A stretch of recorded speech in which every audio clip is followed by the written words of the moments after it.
Hi, everyone. Thank you for joining us. We're going to wait a couple minutes as folks start to log on before we get started.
Okay, I think we have a good group, and as people start trickling in, they can join us, but let's get started. We have a lot in our agenda today to cover, so welcome everyone. Thank you for joining us.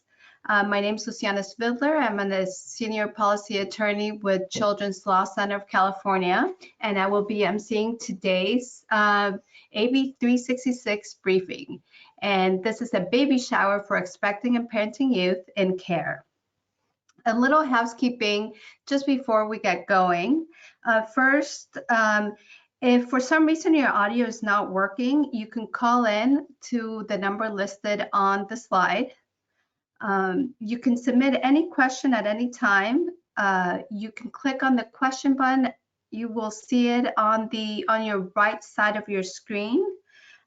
Click the question button, put in the question, and we'll be answering all the questions or as much as time permits during the question and answer session of the presentation. And finally, the handouts are available right now. You can take the time at the beginning to download them. They're in the handouts section of the panel to the right. All the materials and the audio will be made available to everyone after the webinar is completed. They'll be posted on the JBay website, jbay.org, under Training Archive. So a little about the agenda today, what we're going to be covering. Just a short introduction.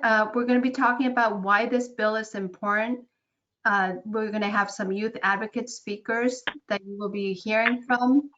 We'll discuss the legal components of AB 366, how to get involved, giving you tools of how to get involved with this wonderful piece of legislation. Finally, we'll have a question and answer session. So again, feel free to drop your questions in the question box. And of course, since this is a baby shower, we will be having some baby shower games along the way. And you will have an opportunity to win some prizes. So our bill and budget champions are the Assembly Member Rubio, Stone, Ting, Gibson, Bauer-Kahn, Senator Weiner, and our Senate budget champion is Senator Hurtado.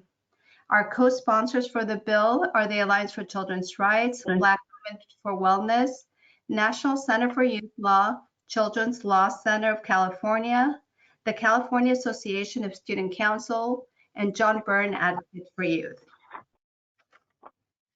We have the bill and budget proposal. It has a coalition of over 135 organizations and individuals who are in support of the bill and the budget ask. Today, during this webinar, we're going to be hearing from some of these members of the coalition for their and they will be sharing their perspective and views. But before we even get to any of these things, I want to jump right into our baby shower and do our first baby shower game. There's going to be 3 games along the way with 3 questions. And anyone who answers all 3 questions correctly will be put into a raffle. After the raffle is going to take place post webinar, and winners are going to be announced on Friday.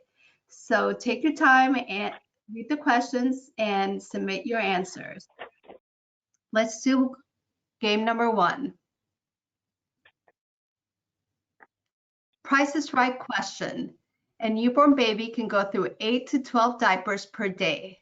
How much is 140 count of Pampers Swaddlers? Please select one.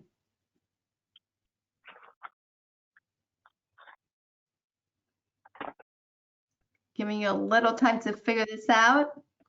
Who knew Pampers could be so expensive, right?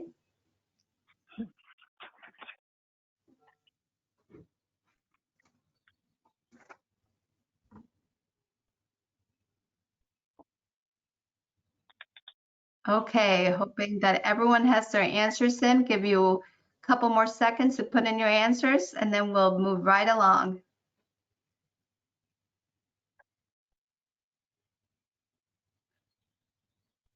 Great. So now we're going to get started. We're going to hand it over to Anna Johnson, who's going to be telling us a little more about how expecting and parenting youth are faring.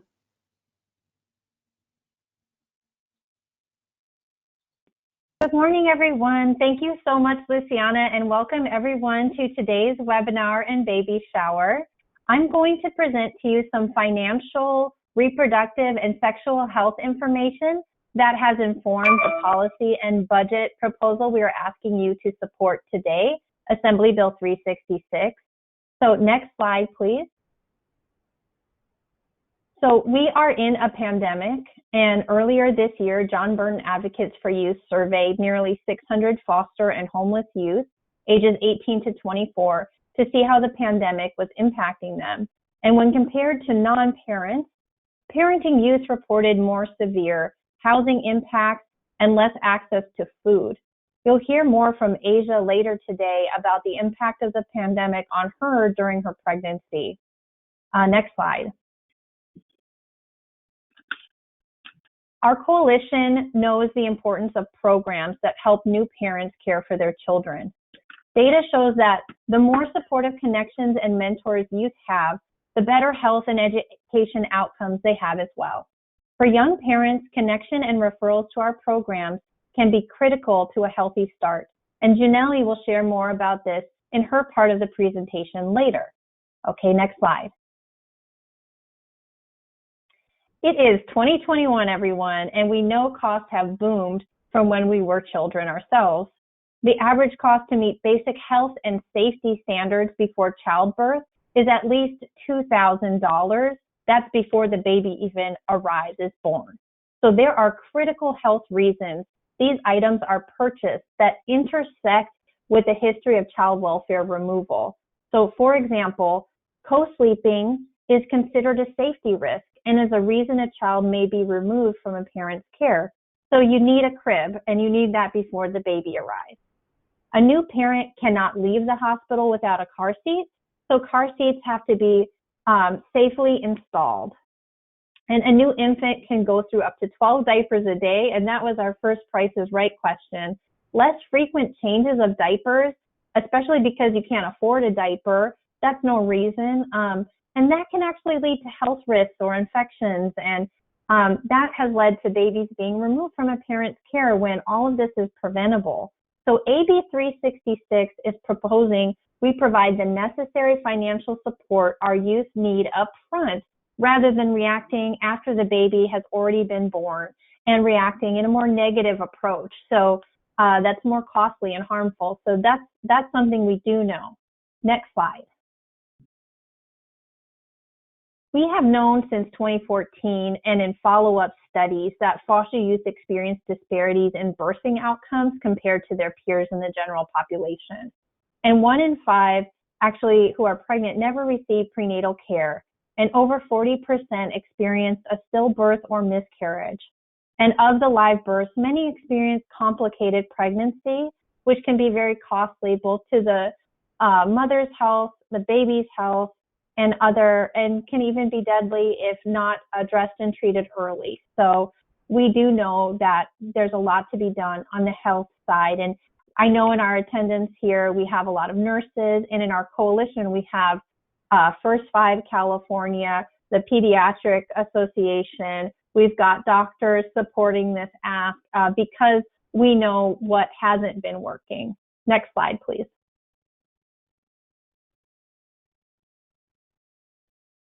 So let's see which slide number. I kind of lost my place for a second. Okay, so because of the health disparities, issues accessing care, and the current pandemic impact on youth finances, we know that financial assistance, healthcare, childcare, and housing supports are all needed at this time. And anything you can do to support an expectant parent today in connecting to these supports will have a positive impact overall on the youth's health and the baby's health. So please, reach out to anyone in our coalition if you're supporting an expectant or parenting youth, so we can help get them connected to the services and supports that they need to have a healthy future. Next slide. We know that with support, expectant and parenting youth can have a positive birth experience. We know that they can parent successfully and that they can resolve barriers to independence and issues that we've seen when they do have the correct support. So next slide. So now I'm going to tell a little bit of the history of the sexual and reproductive health that has informed our bill, and the budget language and the policy proposal as well. So a little bit of the health statistics next. So services and programs offered throughout California have effectively reduced pregnancy for California teens sort of statewide over the last 20 years. And mainly those services are access to comprehensive sexual health education, access to birth control, and family planning services that have been made more widely available. So next slide. So while we see that trend in the general population, we haven't seen kind of an equitable pattern among foster youth. So despite these programs, foster youth have had interruptions to their education and healthcare providers that has led to higher rates of pregnancy among females in foster care compared to their peers. And Elizabeth is going to talk more about this experience of education and healthcare interruptions in her portion of the presentation. Next slide.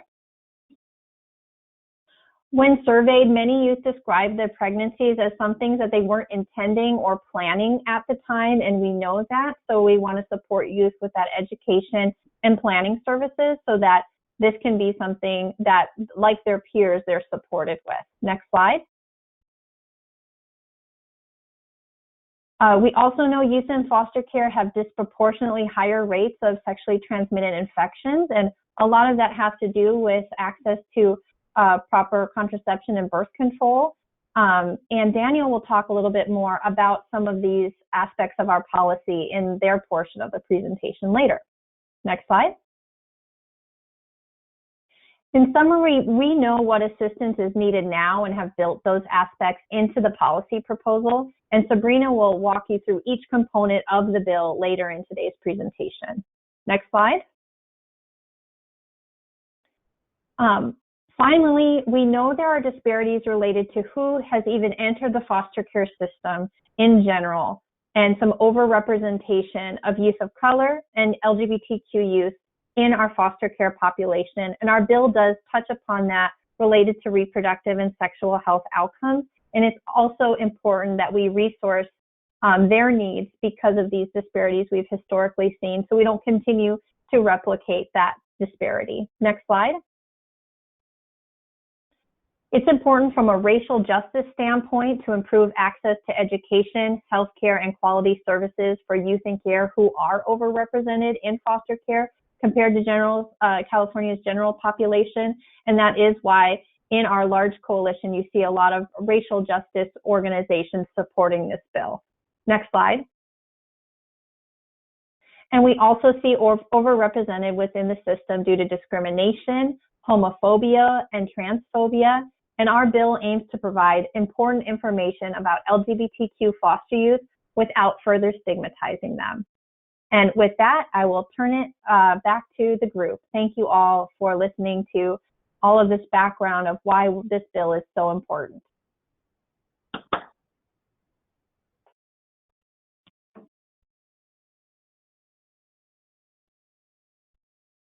Oh, I forgot. I think I forgot 2 slides. Let me keep going. So the next one I'll just say is that if you go up one more. The next slide, we do know that legislation that has been implemented is currently making a difference. We've started to implement access to comprehensive sexual health education and make sure that youth are getting that education once in middle school, once in high school, and that barriers to accessing care are starting to be removed. And we want to improve upon that change, and you'll see that the rate of pregnancy among of youth in care has declined since that legislation was put into place. So we are seeing that trend. Next slide. And there's still more that we would like to do, and that is what this bill is about, is building off of our successes, using what we know works, and actually making sure that youth in care are receiving those really effective services, that they are part of that support network. Thank you. Now my slides are done.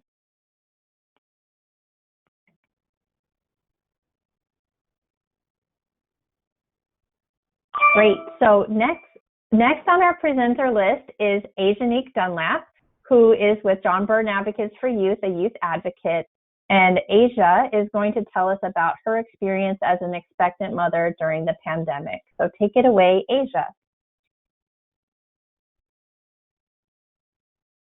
Good morning. My name is Ajanique Dunlap. I'm a former foster youth, a new parent, and a student at Sacramento State. I was exiting 21. Oh, 1 second, Asia. Sorry to interrupt you. Can you hear me? There was a little bit of an echo. So let's see, could you put the phone up maybe closer, or let's see what will work better for audio. Does this help? That's much better. Thank you. All right. Thank you. Good morning. My name is Ajanique Dunlap. I'm a former foster youth, a new parent, and a student at Sacramento State. I was 21 exiting foster care in December of the COVID-19 pandemic. As a new mother, I was not expecting this, and I appreciate you guys joining me on the webinar today. I'm going to talk to you about a step-by-step experience with my pregnancy and having an infant in the middle of the pandemic, while at the same time exiting foster care. Once the pandemic hit, a non-urgent medical appointments, successful stories, and in-person learning was all gone. Before shelter in place, I found out December 30th, 2019 that I was pregnant. I told my program Next Move that I was pregnant and they required me to buy a crib. I was living in a 2-bedroom apartment, so I had room for a baby. My caseworker gave me a referral for Black Infant Health, and I signed up for women, infant, and children nutrition benefits. Before sheltering in place, I was attending weekly classes with Black Infant Health once a week with other new mothers. Both of the teachers were doulas, and they didn't mind answering my questions. We would discuss what we knew about parenting and how to talk to our children about different topics. They prepared us for having a baby, breathing mechanisms, how to deal with stress, and meditation. As the pandemic started and shelter in place with everything going on, with the fear of everything, it's kind of scary for foster youth that are going through this. Between the empty store shelves, conspiracy theories, and other uncertainty, it was hard for young people who experienced childhood trauma. Everything moved to virtual on Zoom, including a year-long parenting course. They would give us advice like don't put blankets in the crib, to prevent sudden infant death syndrome. They would show you how to buckle a car seat over Zoom. I was lucky that they continued the class online and I had access to a computer with internet. I had to go to 4 different stores to find supplies I needed to keep myself safe. Everything became virtual. School, work, and parenting classes were all online now. The campus shut down and I got laid off my job and lost all my income. I was counting on that income to prepare for my baby. I was really scared and I had to figure out appointments and how to sign up for unemployment. I didn't know how to do this because it was my first time. I was pregnant and my mom passed away and it was upsetting. It was unexpected and I couldn't visit her before during the pandemic. I was affected by this because she was there for months and they couldn't have visitors. I lost my mother and I couldn't talk to her about parenting. I couldn't say goodbye, and we were unable to have a funeral because of the pandemic. Because of the pandemic, they were saying no gatherings with a minimal level of people. I had my baby shower when they started reopening the first time with a few people. I could now have support around me that most people receive in these moments. When I was giving birth during the pandemic, it was really strict hospital rules. You could only have one person with you for support. You had to wear a mask in labor, and added a whole other fear element to being a first-time mother. Now my baby is 8 months old, and she has spent her whole beginning of her life during the pandemic. She is growing out of her baby stuff now, and I just started a temporary full-time job to provide my own childcare because campus and other programs were all closed. This year, I finally been able to receive Cal State campus childcare assistance that will help while I am working and attending school. Many people my age have lost their jobs and have less income, lack childcare, and they can really use the infant supplement, and they are pregnant and preparing for the birth of their child. I welcome any questions you have on the webinar and hope you will take action to support AB 366. Thank you. Thank you, Asia. Appreciate your comments today. And next we have Janelle Merwin.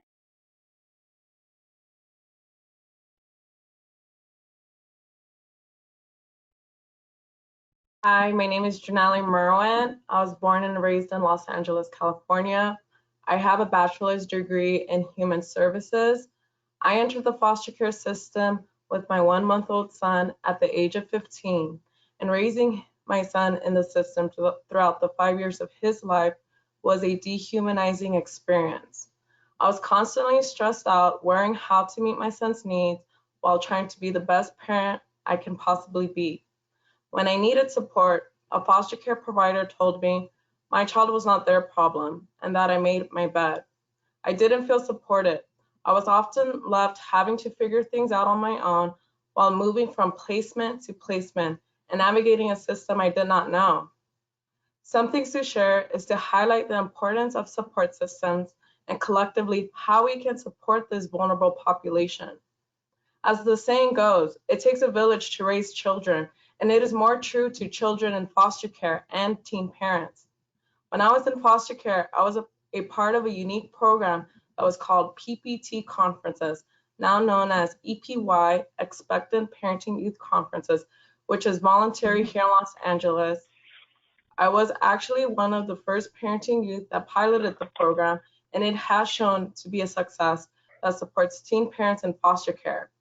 I was connected to a teen parent specialist, Mara Ziegler from Public Counsel, who is the woman behind my success and who helped me believe in myself and who helped me gain the confidence and tools I needed as a parent and take life on. I remember the sleepless nights caring for my baby. I was stressed out, constantly and worried, and always afraid my child was going to be taken away. I always knew I wanted to be a good mom and will do whatever it takes. The challenge was how and what it looked like.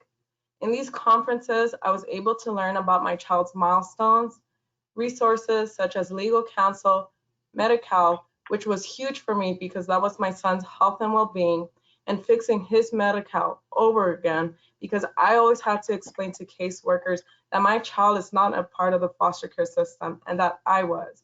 And just because my status was foreign to many people, it made things extra difficult just to get the basic needs for my son, and so much more. Mara was my greatest advocate. She educated me on my rights and taught me what true selflessness means, to advocate for those that are not being seen or heard. I never had a parent figure, but she was the closest thing to that. I also benefited from the infant supplement, which is what we are advocating in support of AB 366, which allowed me to pay for the necessary items such as diapers, clothes, a stroller, and much more. The cost of baby items can be expensive. This helped me a ton, and it definitely helped me lessen my burden, which allowed me to focus on my education. When I exited foster care, I earned a full ride scholarship to Cal State Fullerton, where I earned my bachelor's degree in 2019. My son was never my obstacle. He was always my motivation. In 2020, I was selected to be part of a highly esteemed congressional internship through the Congressional Coalition on Adoption Institute FYI program, where I wrote a federal policy report to assist teen parents in foster care impacted by COVID-19 and beyond. I urge Congress to provide funding to support the high-cost basic needs of pregnant and parenting youth in foster care, and I urge the U.S. Department of Health and Human Services to provide guidance to states on how they can meet the needs of pregnant and parenting youth. I never imagined I'd be able to achieve the things I have today. I know the support I received from Mara is the reason why I got my full ride scholarship and how I was able to build a better life for my son and I. If there's anything I want you to take away is to be person-centered and know that support can offer these vulnerable parents infinite possibilities if you just give them the chance they deserve. Thank you for listening. I will be handing this over to Elizabeth.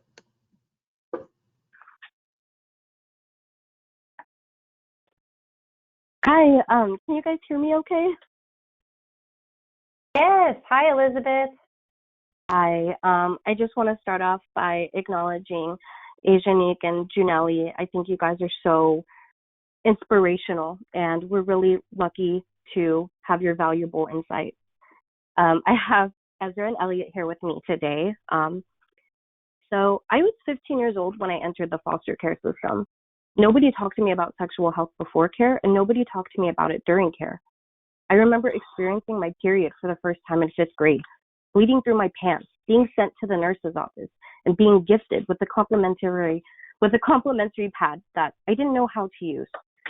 At 17 and a half, I was introduced to the concept of birth control for the very first time while in my second group home. Most of the girls in my group home took the pill, but I didn't feel confident that my life would be consistent enough for me to take the pill at the same hour every single day. And at that time, I believed that was my only option, the only method. Had I known birth control could come in different forms, I definitely would have opted in. My only association with motherhood was negative, and the last thing I ever wanted to do with my life was hurt and reject a child the way that I once was. And I feared that lack of empathy and responsibility might be genetic. Within 2 months of leaving care at the age of 18, I was pregnant with my first child, though I wouldn't actually uncover this until I was 32 weeks in. How is this possible? Most of you might think. The people closest to me in my life also doubted the validity of my ignorance, but I didn't see or notice the changes in my body. In fact, I was under the notion that because I didn't have a normal or regular period, meaning I could experience as few as 2 or 3 in an entire year, that I could not conceive children. So therefore, I did not feel a need to use condoms. When I became pregnant, I didn't miss my period because I seldom got it. I never got morning sickness, and though I did gain a considerable amount of weight, it didn't look like I was pregnant. It looked like I had an affinity for Taco Bell. I honestly didn't even feel very different. So when I had gone to urgent care at the 32-week mark for my asthma, it really knocked the breath out of me to discover that I was with child and there was no turning back. So I was out of care at this point, I was a participant in a THP program and opted into extended foster care. With plans to start college in the following weeks, I had no choice but to drop out and reassess my life and priorities. With the birth of my son following shortly after, the goals and dreams that I had at the time were dismal.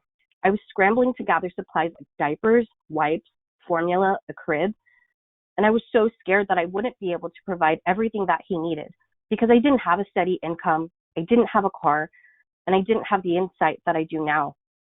His child is 7 years old now, and I can't believe at one point before he was born, I considered giving him to a family that could give him more than I thought I ever could.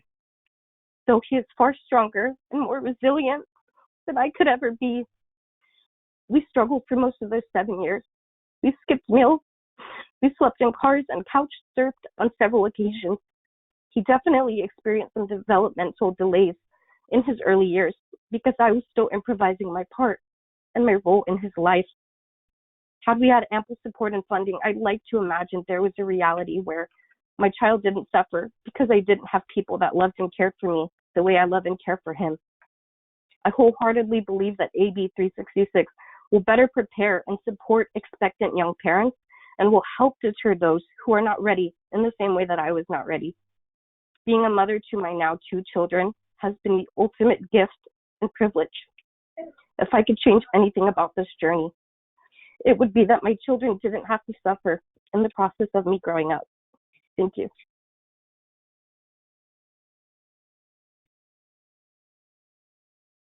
Thank you so much, Elizabeth, for everything you just shared. You're an awesome parent, and I know you're back on track with your education now, and, you know, we're so proud of you, and thank you for joining us today. Next up, we have Daniel, who's going to share a little bit more with you all. Hello there, everybody. My name is Daniel Basuano. I'm sorry I don't have my video on, but I definitely will talk your ears off. No, I'm just kidding. But I'm 25 years old, and I entered the system when I was born. I got adopted as a baby, and ongoing throughout my life, I basically spent a majority of my life in and out of the juvenile justice system. I never was really given the opportunity to learn about sexual health or anything related to that platform, you know, including sexuality. As I got older, it kind of like played a big role in my life because I am a gay man. So most of my life, I didn't really know or understand these feelings that I had inside. So I did a lot of things that basically put me in juvenile hall because I was acting out. And as life went on, I just continued to be, you know, pretty naive to the resources out there. Nobody ever talked to me. Nobody ever came to my classes. Nobody ever went to the juvenile halls and spoke about any of this. So I basically hid until I came out at the age of 19. When I came out, you know, I went to a clinic and I experienced, you know, a welcomeness that I've never experienced before. They were an LGBTQ friendly clinic, and they taught me a lot about myself. They taught me a lot about sexual health and STDs and STIs and HIV, and it really helped change my perspective in regards to like myself and my community because, you know, HIV is a big thing in our community. It's a big stigma. Ultimately, I'm not HIV positive because I was exposed to these classes and I had the opportunity to protect myself and learn how to prevent myself from, you know, getting anything that would potentially ruin my life. And ultimately, like, that's all I have for you guys today. I'm sorry.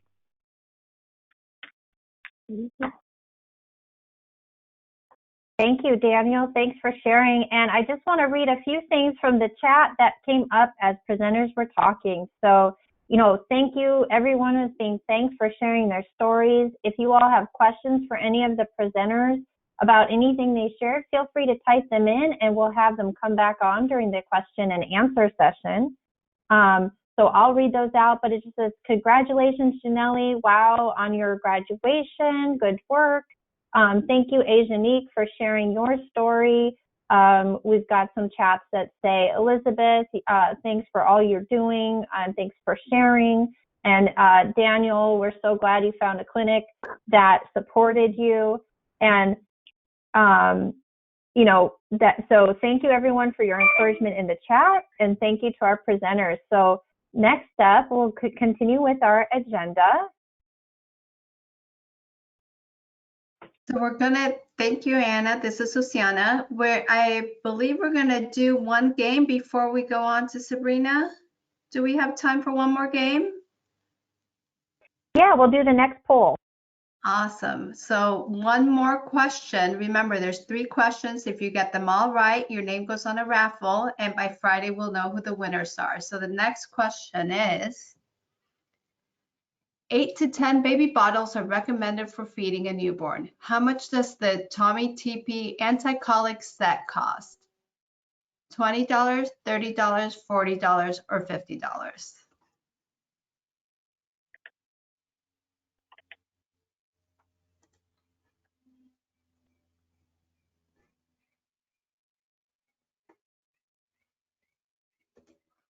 Okay, we're gonna close out the poll now so we can move right along and make sure you guys get all of the information. Make sure you submit your answers. And Felicia, if we can have the next slide now, we're going to pass it over to Sabrina Forte to tell us a little more about AB 366 and the proposal. Great, thank you. And one more thank you so much to Daniel, Elizabeth, Janelle, and Aja. We're so appreciative of your leadership and your willingness to share yourselves with us today. And I now have the unenviable task of following all of you and providing a bit more detail about this year's legislative proposal, AB 366. You've heard in this webinar about the need to build on prior legislative efforts and further the vision that youth in foster care deserve to have healthy pregnancies and timely reproductive and sexual health information and access to services, just like their peers who are not in foster care. And our state legislators agree. So this year, AB 366 was introduced by Assemblymember Blanca Rubio and is also co-authored by Assembly members Bauer Kahn, Gibson, Stone, and Ting, along with Senator Weiner. I'm going to take myself off camera because the next slides are a little text heavy. We'll go on to the next slide. There are 3 major components of AB 366. I'll provide an overview here and then provide a little more detail on each one.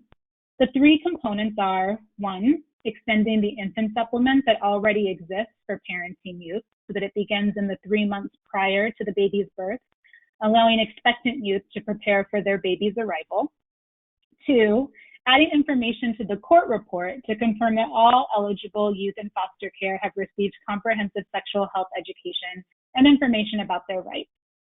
And 3rd, requiring annual reporting and analysis of aggregate data to track the state's progress on achieving key performance and outcome measures related to foster youth reproductive health. On the next slide, we'll first talk about the early infant supplement. AB 366 aims to support an estimated 270 expectant youth each year across the state by providing an early infant supplement 3 months prior to the anticipated due date at the current infant supplement rate. The proposed early infant supplement was inspired by and is modeled after Los Angeles County's early infant supplement pilot program, which Janelle talked about earlier. On the next slide, we'll spotlight that program model. The LA County Early Infant Supplement provides a $415 monthly benefit during the 7th, 8th, and 9th months of pregnancy. Young people work with their social workers to verify pregnancy and ensure timely payment. Since the program was launched a little over 3 years ago, 387 expectant youth in foster care have received the Early Infant Supplement. Young people in LA have reported using the Early Infant Supplement in a variety of ways, from buying maternity clothes, taking childbirth classes, buying diapers, baby clothes, car seats, and other items and services to prepare for the birth of the baby. Then, once the baby is born, the existing infant supplement that already exists under state law kicks in. Next slide, please. This was discussed by Anna in an earlier slide, but it's important to remember in thinking about the early infant supplement just how much it costs to prepare for birth. It's also important to remember that even though childbirth preparation is often a time when expectant parents have the financial support of expectant grandparents, the early infant supplement proposal recognizes that in this case, the state of California is the expectant grandparent of the children of foster youth and is meant to provide that level of support. So to just reiterate some of the costs that Anna talked about, a car seat can exceed, this may be an underestimate for those who have been expectant parents before. You can't leave the hospital without a car seat, so it's important to have the resources ahead of time to be able to pay for that. Same for a crib. A young person cannot co-sleep with their child and can often be a basis for removal. So all of these things, in addition to diapers and bedding and alternate bedding and baby bottles and formula, really add up. And it's important for the state of California to recognize that and make sure that young people are able to plan for the birth of their children well in advance. Next slide. The second, AB 366, takes the information that county placing agencies already gather under state law and requires that the information be included in each eligible youth court report.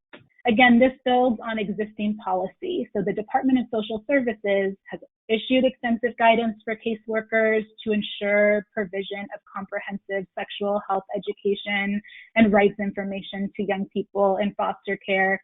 And caseworkers already enter this information into their data system, CWS, CMS. And there are already parts of the court report that this information can be slotted into. This requirement for documentation in the court report allows all court stakeholders, including judges and attorneys, to ensure that youth are receiving what they need to be healthy. This is consistent with the team-based model that we desire for California's foster care system and that we're aiming to move toward, ensuring that everybody involved in a young person's case can support them as needed. And lastly, AB 366 requires data collection and analysis by the Department of Social Services in coordination with the Department of Healthcare Services and the Department of Public Health. Again, this is information that is already collected, and this is protected data pulled largely from Medi-Cal billing data and taken in the aggregate, so not looking at individual youth outcomes or their case files, but taking this information that's protected in the aggregate to get a sense of the state's overall outcomes related to pregnancy, receipt of prenatal care and other healthcare services, incidence of STIs and STDs, among other metrics. Next slide, please. We estimate that it will cost $729,000 annually to implement the early infant supplement provision of AB 366. And we think that this is a modest investment given the tremendous cost savings that could be reached from improving the health outcomes of young people in foster care. As this slide illustrates, the goal of this bill is to reduce negative outcomes like intimate partner violence, STIs, maternal mortality and morbidity, stillbirth and miscarriage, those outcomes that are still far too prevalent, especially among the foster youth population in California, and to lead to an improvement in healthy relationships, the receipt of comprehensive sexual health education, contraception counseling, counseling around sex and sexuality, regular receipt of prenatal and postnatal care, and increasing the rate of healthy births. An improvement in all of those outcomes will lead to a commensurate reduction in hospital costs, treatment costs, personal costs. And so we see this really as a modest investment in what could be intergenerational and long-term positive outcomes that begin here with AB 366. So now I will turn it back to Anna to talk more about how to get involved with this legislative proposal. Great. Thank you so much, Sabrina, for all of that. And I think we have time for our third Price is Right poll. So I'm going to launch that really quickly, and then I'm going to ask for your help with AB 366. So again, everyone who gets these three correct will be entered for a chance to win a prize. So this is, in order for an infant to go home, they need a car seat. And so how much is the Baby Trend Cover Me 4-in-1 car seat? That covers infants from 0 to 100 pounds because it's like the 4-in-1.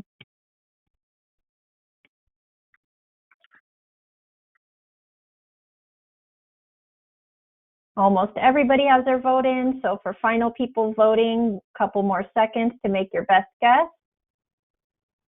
I know some people who might have just been to a recent baby shower or had a recent pregnancy are at an advantage here. So great. Thank you, everyone. I'm going to close that poll in 3, 2, 1. All right. Thank you. All right. So we brought you all together because we need your help to make this change possible. So our legislative and budget timeline is here. As you can see, there's different times that things are due and different deadlines we're working with. So right now, we've so far had unanimous support on the bill, and we've been heard in the Senate and Assembly budget with public comments.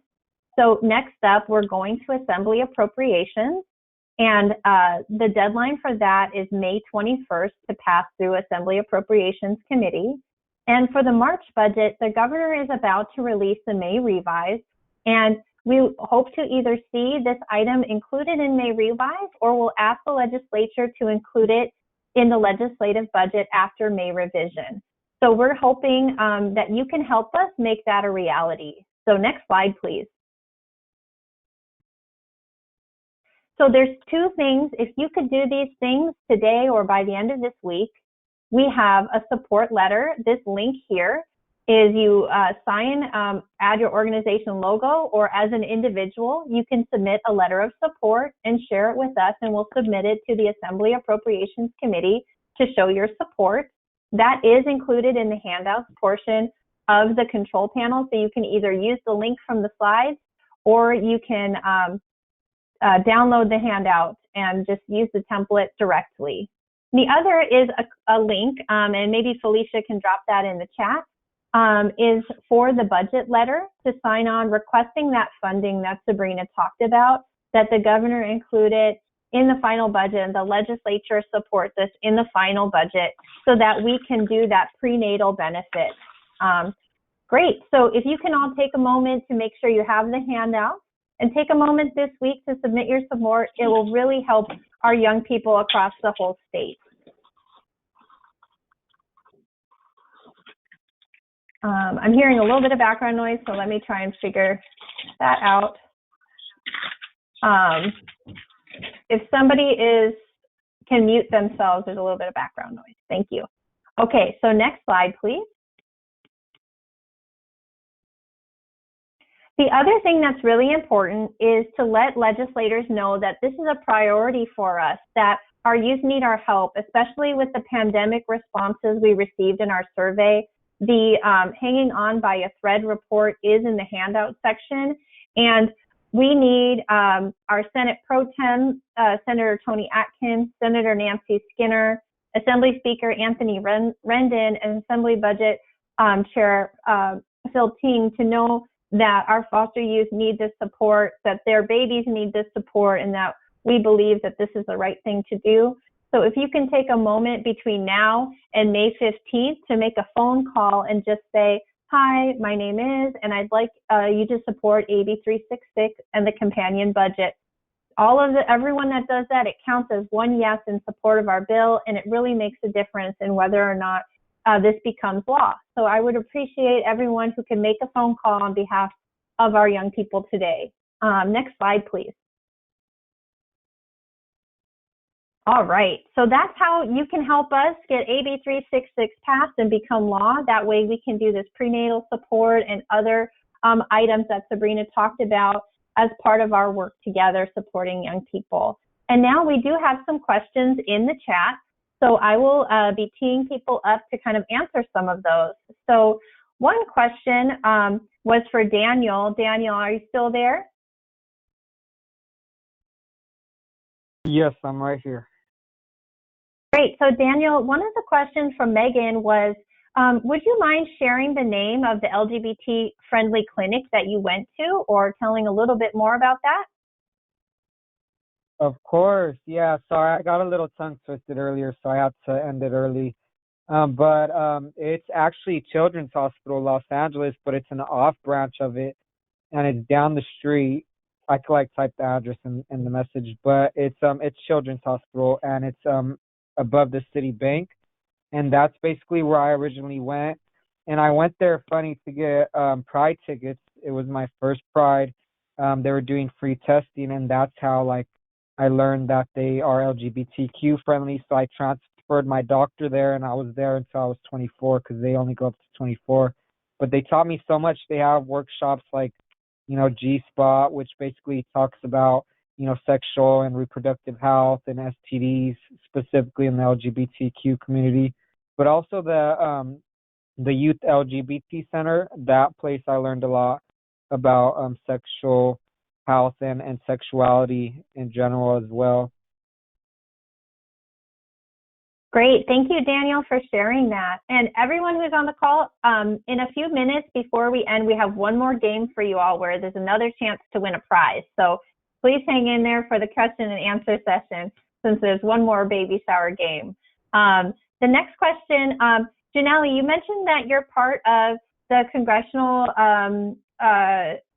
Caucus Coalition of Adoption Institute, and you're doing some national work, and you're also doing some local work. Would you be able to share your report in the chat? And can you also tell us about the local opportunity and put that information in the chat? Yes. Hi, this is Janelle. I'm a part of the Congressional Coalition on Adoption Institute, just to correct the name. And I advocate on a local and a federal level for foster youth. And currently I am partnering with Mother Tree to start a foster care donation drive to support teen parents in foster care by providing them the items that we had mentioned throughout this webinar. I'll make sure to share the links of my policy report and that donation drive if you would like to support. Thank you. Thank you. And another question was, when do you need letters of support by? So as soon as possible, the letters of support, and I'm getting emails that people are filling out the budget link to sign on and support. So thank you for doing that. Please keep the support coming. As long as that letter gets in, again, it's supposed to be by about the 14th, 7 weeks in advance of the deadline for appropriations. So if you can get that Assembly appropriations support letter in, that would really help out. The next question is that, will the webinar be available? Yes, we've recorded it. We're going to post it on the JBay website, and I'll send an email to everyone today who joined so that you have a copy of it. One question for the youth advocates is that many times people who are not in your shoes try to be supportive but fall short. What advice do you have for people trying to provide support?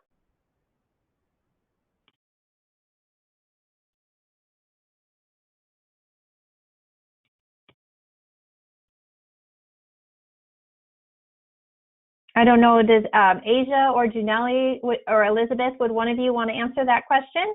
And I'll come back to it if you want to think about it. Oh yeah, go ahead. So I want you to know, no matter how small or how big your support is, it makes all the difference for youth in foster care. I feel like when I look back in my experiences, there's some people that I'm not in touch with that they helped me for a short period of time that made a lasting impact, especially for a lot of different caseworkers that had to help me fix my son's Medi-Cal. it went above and beyond in the moment, and it just helped me get to the next part of my life. But to share a couple things, if to help youth in foster care, is maybe these are just some examples, but maybe creating like encouragement cards to send to youth in foster care, or dropping off a meal, or providing like gift cards or gas cards, so that if they're in public transportation or they need to get to like their school or employment, that would be helpful. Donating school supplies, like there's just so much you can do to support youth in foster care. And also supporting different organizations like CLC and our sister organizations like Public Council, Alliance for Children's Rights, and much more. And you can help my organization too. I need all the help we can get to support youth in foster care. So those are just a few to name. Thank you so much. So one question was, could the expectant father be entitled to the infant supplement?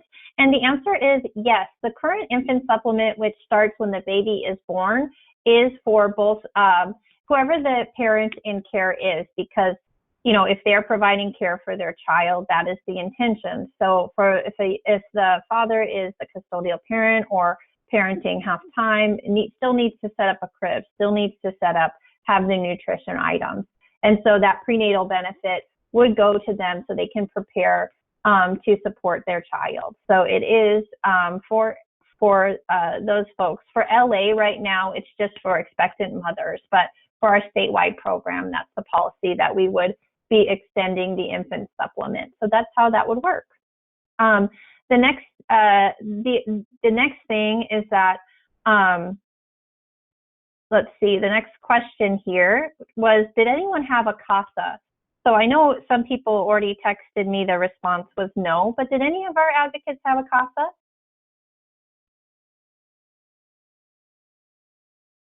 I did not. Okay. Thank you. So I'm just going to answer one more question here. So unfortunately, I know we have a shortage of CASAs across the state, but it would be great to pair young parents with a CASA and to try and help recruit more volunteers to provide, again, another support system. Let's see.